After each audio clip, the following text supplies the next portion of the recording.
오늘은요, 고난을 압도하는 기쁨이라는 제목을 가지고 함께 은혜를 나누고자 합니다. 오늘 말씀의 주제는 기쁨입니다. 혹시 여러분 안에 기쁨이 있으신가요? 어떤 분들에게 이 질문을 하면 기쁨은 무슨 기쁨? 죽지 못해 살지요. 이렇게 대답하는 분들도 있습니다. 여기에 계신 성도님들은 그런 분들이 한 분도 없기를 간절히 바랍니다. 얼마 전 한 성도님 병원 진방을 갔다가 은혜스러운 이야기를 들었습니다. 교회에 나와서 예배하는 중에 놀라운 하나님의 은혜를 경험했다라는 말이었습니다. 그날 너무 짜증스럽고 힘이 들었는데 예배에 나와서 기도하는 중에 그 감정들이 다 사라지게 되었고 주변이 밝아지면서 자신의 마음이 평안해졌다라는 것입니다. 그리고 예수님이 자신의 죄를 용서해 주시고 구원해 주신 것이 믿어지게 되었고 그냥 그렇게 눈물이 나게 되었다라고 말합니다. 그렇게 세상에 달라 보이는 그런 경험을 했다는 내용이었습니다. 제가 그 이야기를 듣는데 성령님께서 충만하게 역사하셨다는 생각이 들었습니다. 우리도 다 경험하였지만 이 경험은 주님을 인격적으로 경험할 때 나타나는 현상이기 때문입니다. 저도 고등학교 때요, 처음 주님을 만났을 때를 회상해 보면 주님이 나를 위해 십자가 사랑으로 구원하여 주신 것이 믿어지니까 얼마나 감사하고 감격스러운지요. 엄청 눈물을 많이 흘렸던 기억이 있습니다.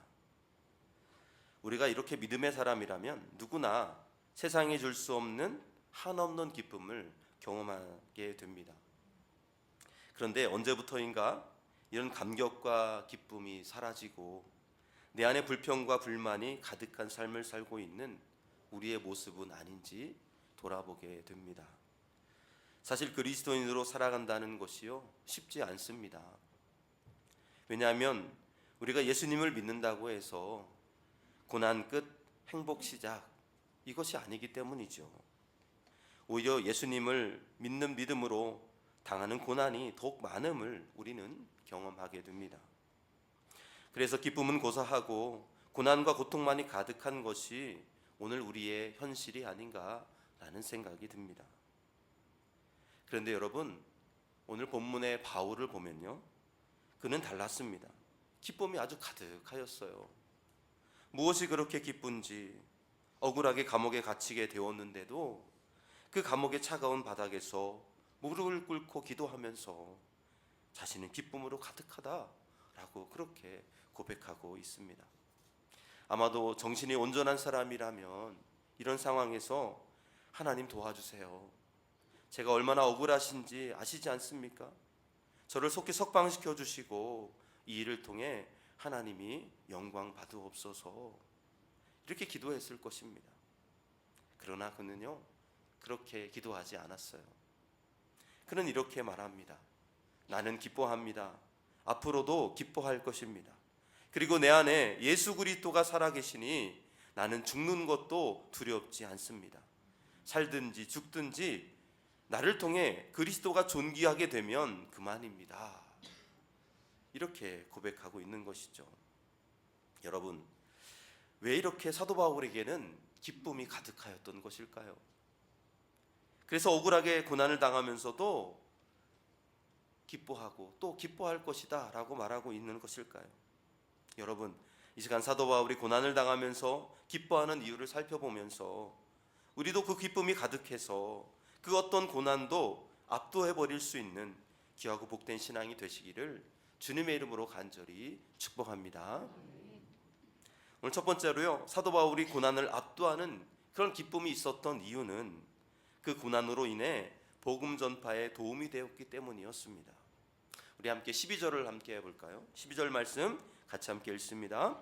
형제들아, 내가 당한 일이 도리어 복음 전파에 진전이 될 줄을 너희가 알기를 원하노라. 아멘. 여기서 내가 당한 일이란 어떤 일을 말하는 것입니까? 바울이 감옥에 갇힌 자신의 상황을 얘기하는 것이죠. 바울은 감옥에 갇혀 있는 가운데 이 편지를 쓰고 있습니다. 그런데 그는 내가 당한 일, 즉 감옥에 갇힌 자신의 상황이 오히려 복음을 전파하는데 진전이 되었다라고 말하고 있는 것입니다. 여기서 여러분, 이 진전이라는 헬라어 단어가 참 중요한데요. 이 진전이라는 단어는 로마 군사 용어임을 알 수 있습니다. 로마 군인들 중에서도요, 로마 공병대가 쓰는 그런 단어였지요. 군대에서도 각 분야마다 전문적으로 쓰는 용어가 다 다릅니다. 호병, 또 보병, 또 기갑, 특전사, 수송, 통신, 그런 데가 있죠. 그런데 오늘 이 공병대가 쓰는 단어가 바로 이 진전이었다라고 하는 단어입니다. 여러분, 공병대가 무슨 일을 하시는지 여성분들은 잘 모르시죠. 남성분들은 무슨 일을 하는지 잘 알고 계실 거예요. 공병대는요, 전투 요원이 투입되기 전에 먼저 임시로 다리를 놓고 길을 닦는 부대를 말하는 것입니다. 군대에 노가다라고 할 만큼 무척 힘들고 고된 일을 하는 곳이 바로 공병대이죠. 그러나 그렇게 힘든 만큼요, 전쟁을 하는데도 공병대의 역할이 아주 중요하다고 할 수 있습니다.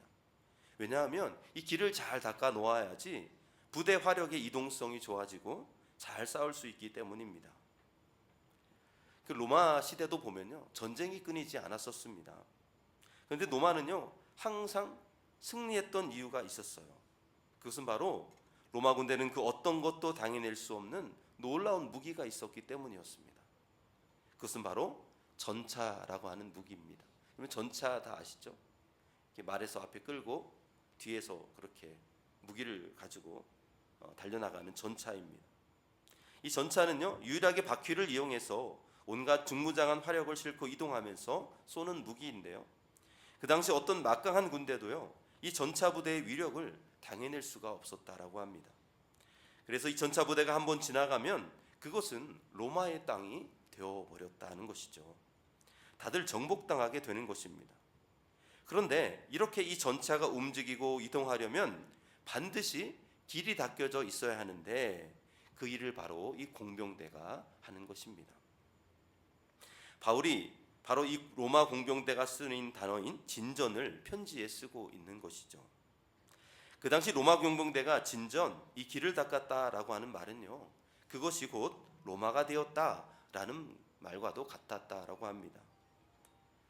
즉, 로마 공병대가 전쟁을 하려고 길을 닦는다고 하면 그것은 반드시 그래, 그 땅은 곧 로마 땅이 되겠구나라고 생각했다는 것이죠. 이 말의 의미를 당시 로마 제국에 살던 모든 사람이라면 제대로 이해할 수 있었고요, 빌립보 교인들도 이해할 수가 있었습니다. 그래서 사도 바울은 이 진전이라는 단어를 쓰고 있는 것입니다. 이렇게 본문에서 이 진전이란 말이 개념이 중요한데요, 즉 로마가 전쟁을 할 때 로마의 전차가 지나간 자리는 모든 로마의 나라가 되었듯이 사도 바울이 고난을 받게 됨으로 말미암아 그곳에는 언제나 복음의 전파가 이루어지게 되었다라고 하는 것입니다. 사도 바울이 예수 그리스도로 인하여서 고난을 받으면 그것은 곧 복음이 전파되어서 많은 믿는 자들이 생겨나게 되었다라고 하는 것입니다. 그러므로 여러분, 사도 바울은 그 고난 중에서도 기뻐하고 기뻐할 수 있었던 이유가 바로 이것이었습니다. 자신이 비록 고난 가운데 차가운 감옥의 바닥에 있었지만 그 고난으로 인해 복음이 전파되게 되니 나는 어떻게 되든 그것으로 기쁘다라고 말하는 것입니다. 참으로 대단한 고백이며 담고 싶은 고백입니다. 그렇다면 여러분에게 한번 질문을 해보고 싶습니다. 오늘 여러분에게 그리스도로 인한 고난이 있습니까?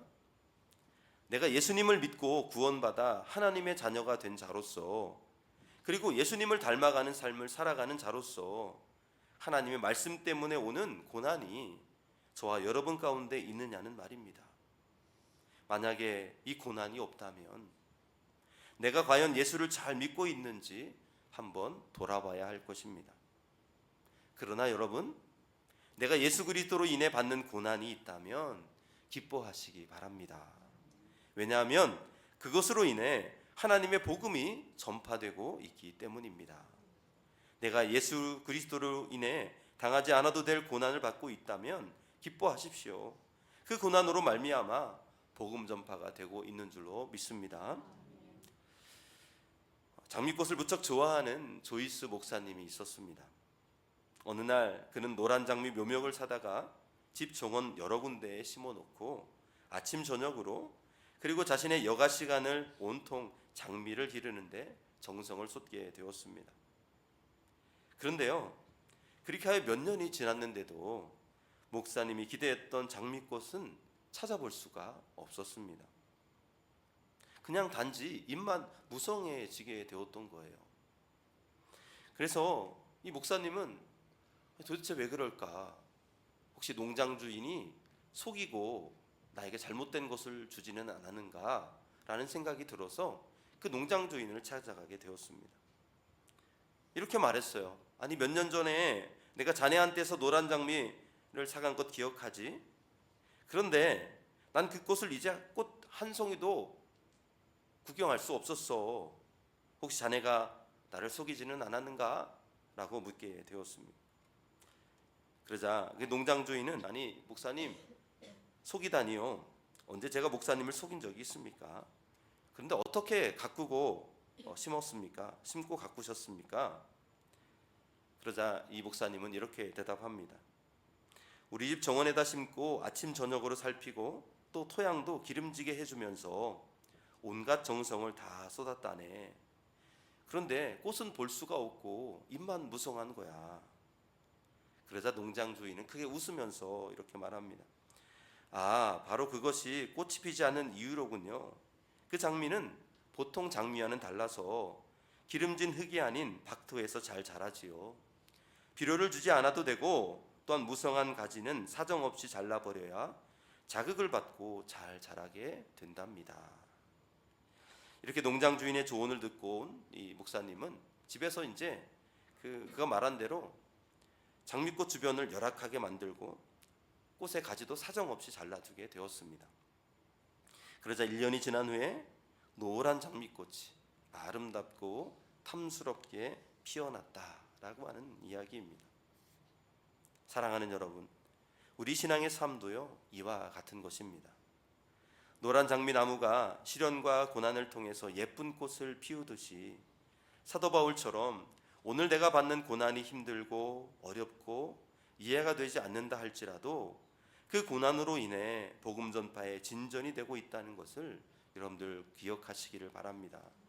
그러므로 그리스도인으로서 오늘 내가 받는 고난이 있다면 기뻐하고 기뻐할 수 있는 귀한 우리 성도님들이 다 되시기를 주님의 이름으로 간절히 축복합니다. 두 번째로요, 사도 바울에게 고난을 압도하는 기쁨이 있는 이유는 그가 받는 고난으로 인하여서 다른 형제의 믿음을 더욱 굳게 세웠기 때문이었습니다. 오늘 보면 14절 말씀인데요, 같이 함께 한 목소리로 읽습니다. 형제 중 다수가 나의 매임으로 말미암아 주 안에서 신뢰함으로 겁없이 하나님의 말씀을 더욱 담대히 전하게 되었느니라. 아멘. 여기서 형제 중 다수라고 하는 말은요, 로마에 있는 신자들을 가리킵니다. 그리고 그 형제 중 다수가 사도 바울의 매임, 즉 감옥에 갇히게 된 사건으로 인해 도전을 받고 하나님을 더 신뢰하고 확신하게 되었다라고 하는 것입니다. 뿐만 아니라 겁없이 담대하게 하나님의 말씀을 전하는 자가 되었다라고 그렇게 말하고 있습니다. 사도 바울이 비록 갇혀 있었지만 그럼에도 불구하고 하나님을 신뢰하며 복음을 증거하는 그의 태어난 모습 속에 로마의 많은 성도들이 용기를 얻고 도전을 받게 된 것입니다. 저는 생각해 봅니다. 사도 바울의 그 모습을 보고 얼마나 많은 사람들이 하나님의 살아계심을 느꼈을까요? 그들은 아마도 그 모습을 통해서 하나님을 더욱 신뢰하지 않을 수가 없었을 것입니다. 그랬기에 그들은 하나님의 말씀을 담대하게 전하는 그런 자들이 될 수 있었던 것입니다. 여러분, 우리의 신앙은요, 나 혼자만의 신앙이 아닙니다. 나의 신앙은 반드시 교회 공동체나 다른 이들에게 영향을 주게 되어 있습니다. 그것이 부정적이든 긍정적이든. 그래서 나의 신앙이 누군가에 영향을 주고 있다는 생각을 늘 잊지 말고 기억해야 하는 것이죠. 그렇다면 여러분, 나의 현재 신앙은 공동체를 온전히 세우는 믿음입니까? 아니면 공동체에 해를 끼치는 믿음입니까? 나를 통해서 다른 형제 자매들이 신앙의 도전을 받고 있습니까? 아니면 오히려 타협하거나 나태하게 만드는 믿음이 되고 있습니까? 우리나라의 탁구 선수 하면 떠오르는 몇 사람 중에 한 명이 있죠. 바로 양영자 선수입니다. 그는요 1988년 서울올림픽 복식 경기에서 금메달을 획득하였습니다. 그런 양영자 선수가 은퇴 후에 선교사와 결혼을 하게 되었습니다. 그리고 몽골로 선교 사역을 떠나게 되었습니다. 모든 인기와 명예를 버리고 하나님 나라를 세우는 선교사가 된 것입니다. 몽골 선교사가 된 부부는요, 이 영하 30도까지 내려가는 이 고비 사막에 교회를 개척하게 됩니다. 그리고 몽골어로 성경을 번역하는 일을 하게 되었습니다. 그런데 하늘도 무심하시지, 그렇게 열심히 사역하고 있는 그녀에게 어느 날 안면 근육의 마비라는 병이 찾아오게 되었습니다. 그래서 그녀는요 2달간 병석에 누워 있으면서 힘든 선교 사역에도 불구하고 치료의 시간을 겪게 되었습니다. 그러나 양영자 선교사님은 그 고난과 고통 속에서도 신실하게 사역하였고, 그 부부가 섬기는 몽골 교회도 성장하게 되었다고 합니다. 그런데 이 소식이요 몽골 대통령에까지 들려지게 되었다라고 해요. 그래서 몽골 대통령이 몽골 탁구 국가대표 선수 감독으로 좀 와달라고 그렇게 되어서 몽골 탁구 국가대표 선수 감독으로 그렇게 선임받게 되었다라고 합니다. 여러분, 만약에요 양영자 선수가 왜 나에게 이런 고난을 주십니까? 내가 부와 명예를 버리고 이곳까지 왔는데 왜 나에게 안면 근육에 이런 시련을 주십니까? 라고 하면서 불평하고 다시 한국으로 돌아왔다면 몽골 교회와 몽골의 많은 형제자매들이 양영자 선수를 통해서 든든히 세워지지 않았을 것입니다. 양영자 선수는 자신의 고난에 하나님의 뜻이 있음을 발견하고 그 고난을 기쁨으로 잘 이겨낸 것입니다.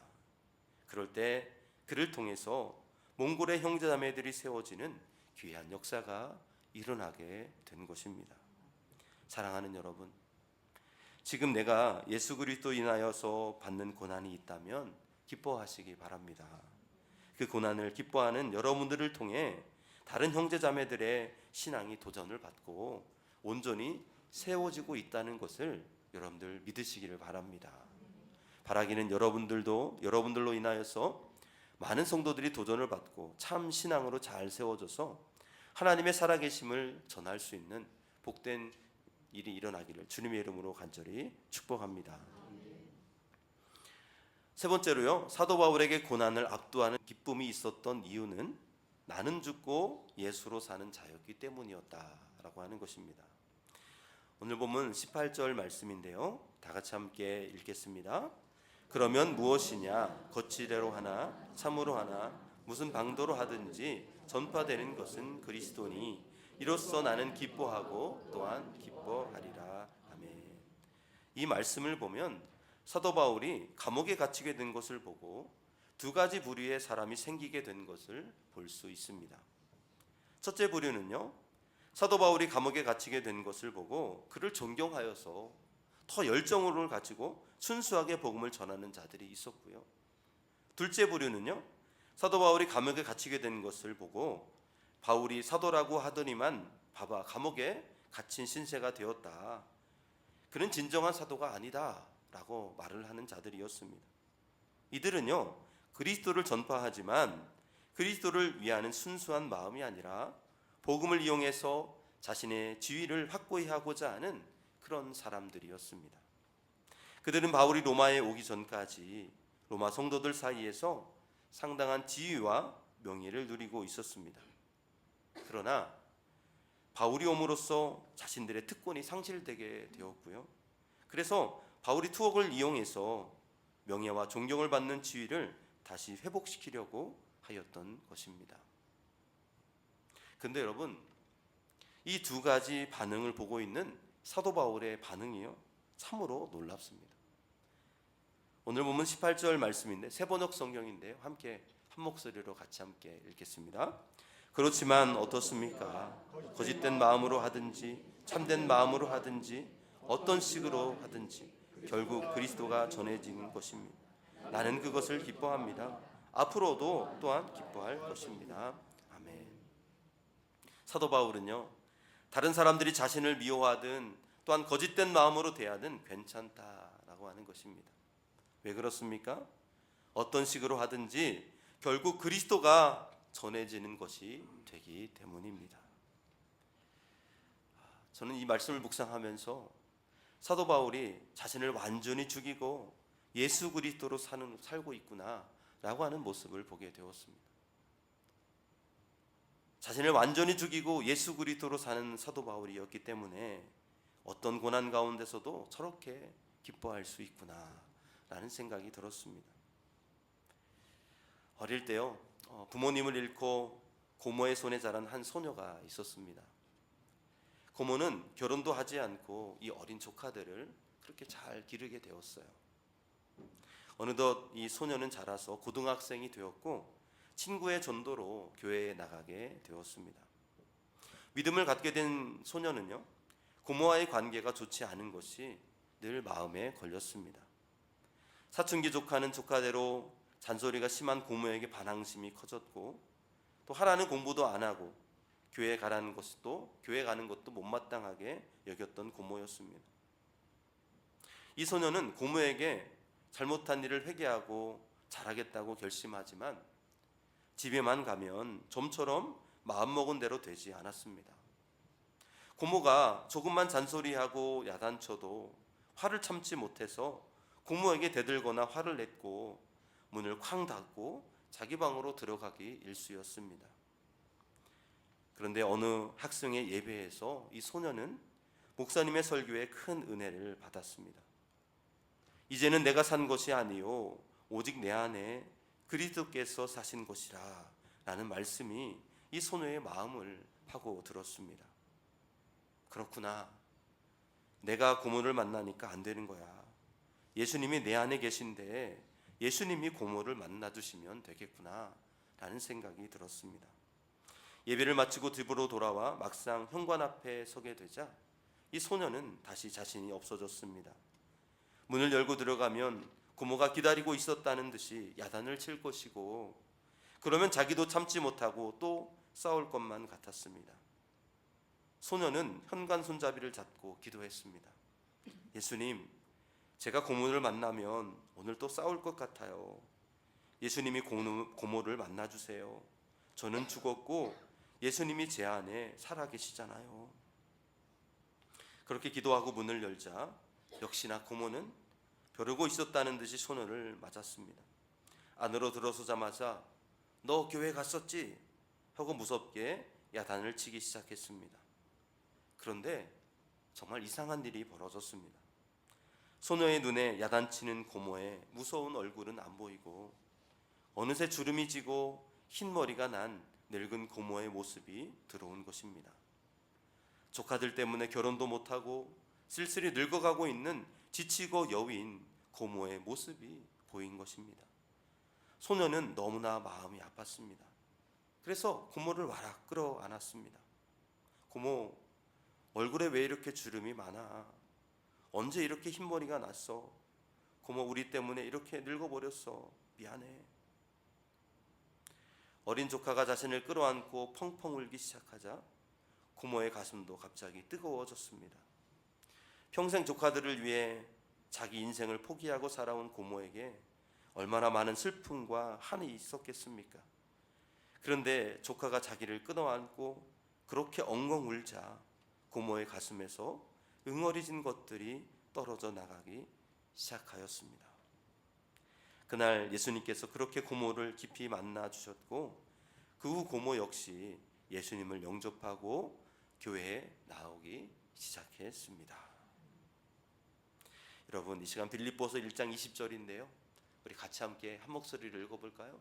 빌립보서 1장 20절 같이 읽습니다. 나의 간절한 기대와 소망을 따라 아무 일에든지 부끄러워하지 아니하고 지금도 전과 같이 온전히 담대하여 살든지 죽든지 내 몸에서 그리스도가 존귀하게 되려 하나니. 아멘. 할렐루야. 사랑하는 여러분, 여러분 안에는 누가 살고 있습니까? 여전히 죽지 못한 자아가 살고 있지는 않습니까? 조그만 나에게 손해를 주거나 자존심을 건드리면 내 안에 있는 죽지 못한 자아가 일어나고 있지는 않습니까? 이 시간 사도 바울처럼 자신을 죽일 수 있기를 바랍니다. 그리고 예수 그리스도를 닮은 자로 살아가십시오. 그래서 어떤 고난이 온다 할지라도 기뻐함으로 넉넉히 이길 수 있는 귀한 성도님들이 되시기를 바랍니다. 내 자신이 죽는다는 것이 참 쉽지 않습니다. 그러나 계속해서 죽는 연습을 하십시오. 나는 죽었다. 나는 죽었다. 내 안에 예수 그리스도가 살아계시다. 내 안에 예수 그리스도만 존귀하게 되면 그만이다. 이 말을 늘 되새기며 살아가시기를 바랍니다. 그러므로 사도 바울처럼 자신은 완전히 죽었다는 것을 인정하시고 어떤 고난과 역경이 온다 할지라도 기뻐함으로 승리할 수 있는 우리 모든 성도님들 되시길 주님의 이름으로 간절히 축복합니다.